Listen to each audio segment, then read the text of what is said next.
সে রাজকীয় প্রাসাদের রাঁধুনিদের দীর্ঘ বংশ থেকে এসেছে। এ আবার কি? সে শেফ নাকি সাপড়ে? এই ঝুড়ি নিয়ে কে আসে, অবনি? আপনার ওপরও শান্তি বর্ষিত হোক। বীরেন্দ্র স্যার ইতিমধ্যেই আমার সম্পর্কে আপনাদের বলেছেন। রাজকীয় খাবার আমার কাছে একেবারেই সহজ। পুরো দেশে আমার চেয়ে ভালো মুগলাই খাবার কেউ বানাতে পারে না। রান্নার চূড়ান্ত যুদ্ধ, শেফ এক্স, প্রতিযোগী নম্বর 7 তেজ। সে জয়ের খুব কাছাকাছি ছিল। তাহলে এই বছরের শেফ এক্সের বিজয়ী হল প্রতিযোগী নম্বর 7, কিন্তু যাকে সে সবচেয়ে বেশি বিশ্বাস করেছিল সেই মানুষই। কে আমাকে মারতে চায়? তোমার গার্লফ্রেন্ড সালোনি। বিনিয়োগকারীদের পক্ষ থেকে প্রতিযোগী নম্বর 7কে তার নিজের রেস্টুরেন্ট খোলার জন্য 5 মিলিয়ন টাকা পুরস্কার হিসেবে দেওয়া হচ্ছে। সবাই দয়া করে জোরে করতালি দিন। 1 মাস পরে স্বপ্নের শেফ এখন একজন ক্লিনার। এখানে কি হচ্ছে? হ্যাঁ, দ্রুত কাজ করো, হাত চালাও, তাড়াতাড়ি তাড়াতাড়ি, অনেক কাজ আছে। কিন্তু ভাগ্য নতুন খেলা খেলল। রেস্টুরেন্টের মালিক রাজেন্দ্র সিং তার প্রতিভা লক্ষ্য করলেন। এই পদ্ম ফুলটা তুমি বানিয়েছো? তুমি কি কোনো বিশেষ ডিশ বানাতে জানো? দই কাবাব। কিন্তু এটা তো বানাতে অনেক সময় লাগে, তাই না? 10 মিনিট। ম্যাম, বিপদ হয়ে গেছে, বড় সমস্যা। আমাদের শেফ পালিয়ে গেছে এবং রেস্টুরেন্ট ছেড়ে চলে গেছে। ও দারুণ! তার সবচেয়ে বড় শত্রু ছিল তার নিজের ভাই বীরেন্দ্র সিং। পাপা, আঙ্কেল সবসময় আপনার সঙ্গে প্রতিযোগিতা করা কেন? আপনারা একই রক্তের। রক্ত হয়তো একই, কিন্তু রক্তের গ্রুপ আলাদা। আমি পজিটিভ আর সে নেগেটিভ। আর তারপর ঝড় এলো। ফ্র্যাঞ্চাইজি মালিক গুরমুখ পাজুয়া তার টিম নিয়ে খাবার চেখে দেখতে আসছিলেন। রাজেন্দর, 2টা প্লেট নয় 3টে দাও। আমাদের সঙ্গে একজন খুব বিশেষ অতিথি এসেছে।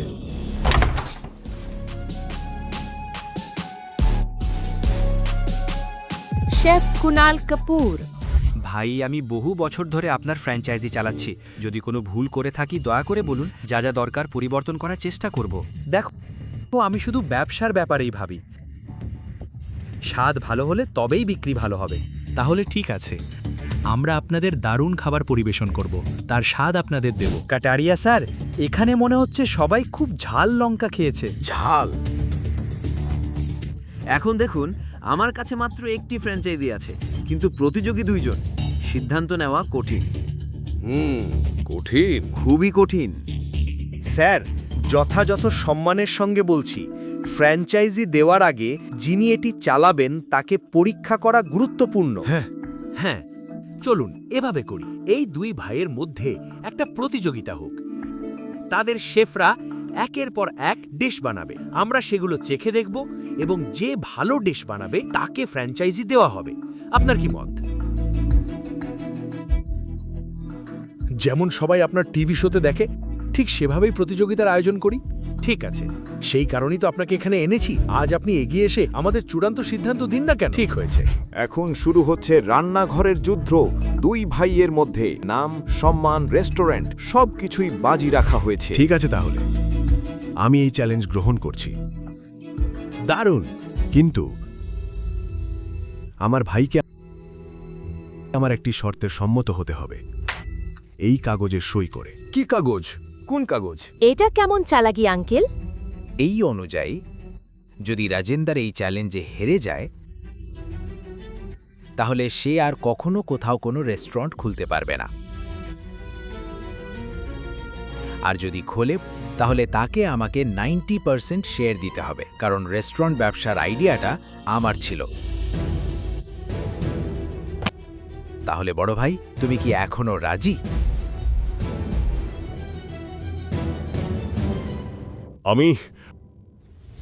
আমি শর্ত মেনে নিচ্ছি। কাটারিয়া স্যার, এখন আমাদের এই প্রতিযোগিতার নিয়মগুলো বলে দিন। অবশ্যই। তাহলে নিয়মগুলো, ভদ্র মহিলা ও ভদ্র মহোদয়গণ, দেখুন, এই প্রতিযোগিতায় 3টি স্তর থাকবে। আপনারা চাইলে 3 জন ভিন্ন শেফ ব্যবহার করতে পারেন, অথবা যদি পছন্দ করেন একজন শেফই 3টেই সামলাতে পারেন। আমার কাছে দুটোই ঠিক আছে। তাহলে প্রথম রাউন্ডে 2 শেফকেই একটি আকর্ষণীয় দেশি চিকেন ডিশ তৈরি করতে হবে, এবং এর জন্য আপনারা পাবেন 75 মিনিট। ঠিক আছে, প্রথম রাউন্ডের জন্য আমার প্রতিনিধি হবে শেফ নাসিম খান। সে রাজকীয় প্রাসাদের রাঁধুনিদের দীর্ঘ বংশ থেকে এসেছে। এ আবার কি? সে শেফ নাকি সাপড়ে? এই ঝুড়ি নিয়ে কে আসে, অবনি?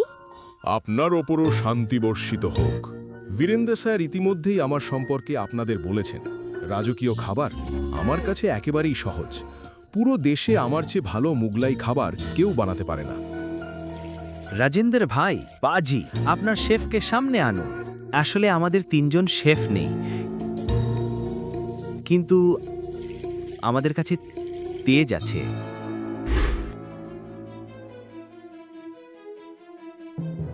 তাহলে আপনার সময় শুরু হচ্ছে এখন। আজ আমি সবাইকে দেখাবো স্বাদ মশলায় নয়, শেফের হাতে থাকে। এই সব উপকরণ দিয়ে একটি ভারতীয় chicken recipe, butter chicken. Butter chicken বানানোই সঠিক সিদ্ধান্ত হবে।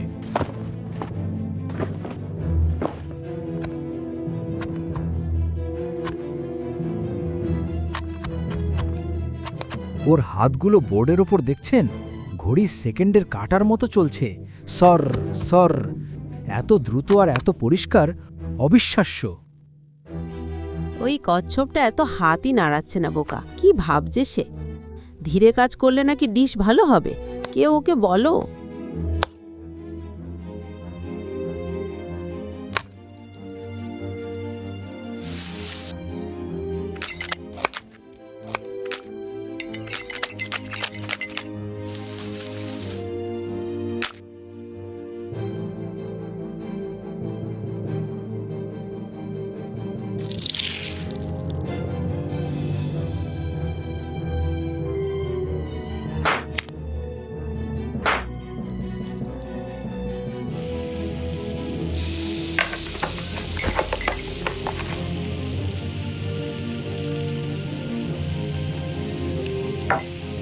তেজ, আর মাত্র 40 মিনিট বাকি।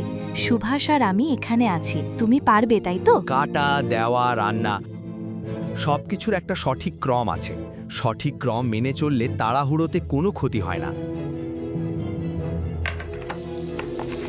পরের রাউন্ডে তুমি আর আমি যাব। কোনো অবস্থাতেই আমি আমার চাকরি হারাতে পারি না। কাটারিয়া স্যার, হ্যাঁ দেখুন, আর মাত্র 10 মিনিট বাকি। আমার তো ইতিমধ্যেই জিভে জল এসে গেছে। মনে হচ্ছে রাজিন্দারের শেফ নিজেই তার কাবাবরা হাড় হয়ে গেছে। কিন্তু কাবাব তো চিকেন দিয়ে বানানো হচ্ছে ভাই, রাজিন্দার দিয়ে নয়। বাবা দেখুন, এই সাপুড়ে 5 মিনিট আগেই তার খাবার পরিবেশন করেছে। ঈশ্বরের নামে শুরু করুন। ওয়াও, কি টেক্সচার! দেখতে দারুণ লাগছে।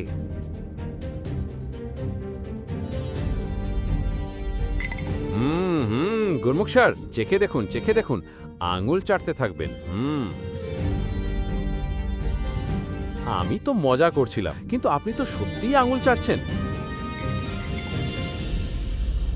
কাটারিয়া স্যার, হ্যাঁ বীরেন্দার, এই রাউন্ড তুমি জিতে গেছো ভাই। ঠিক। বীরেন্দার 1, রাজিন্দার 0। 1 মিনিট। নাসিম খান ভুল ডিশ বানিয়েছে, তাকে অযোগ্য ঘোষণা করুন। এরপর কি হয় তা মিস করবেন না। পুরো গল্প দেখতে এক্ষুনি পকেট এফএম ডাউনলোড করুন। Link is in the description.